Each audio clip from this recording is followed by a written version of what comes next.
Quelques réactions suite aux élections régionales du 6 et 13 décembre dernier. D'une part, au plan national. On a remarqué une forte abstention de l'ensemble des électeurs, notamment vis-à-vis de l'électorat de gauche et de centre-gauche, qui ne s'est pas déplacé et mobilisé pour voter en faveur des candidats socialistes ou issus de l'union des gauches en général, avec Europe Écologie Les Verts ou les communistes dans un certain nombre de régions. Le deuxième enseignement que l'on peut en tirer également, c'est qu'il n'y a pas forcément d'adhésion au projet porté par la droite républicaine et les centres, puisque la droite s'est même fait distancer au premier tour par les candidats du Front National.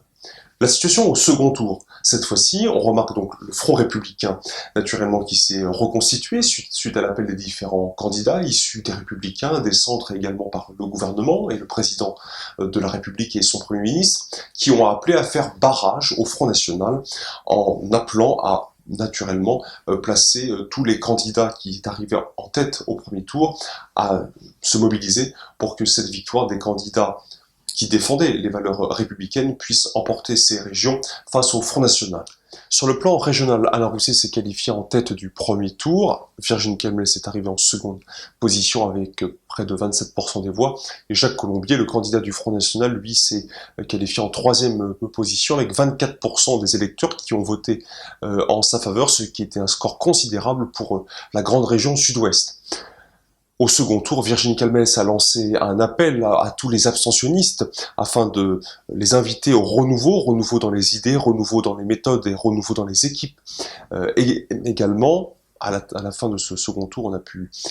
constater la victoire d'Alain Rousset, et Virginie Calmels n'a pas démérité avec un score de près de 35% dans une triangulaire. Au niveau de l'UDI, à présent, l'UDI Grande Région, Aquitaine, Limousin, Poitou-Charentes, sera constitué d'un groupe de 11 élus, qui sera un groupe autonome, et c'est la première fois dans cette nouvelle grande région, naturellement, mais que l'UDI disposera d'un groupe autonome qui lui permettra de faire entendre ses idées et ses valeurs sur les projets régionaux.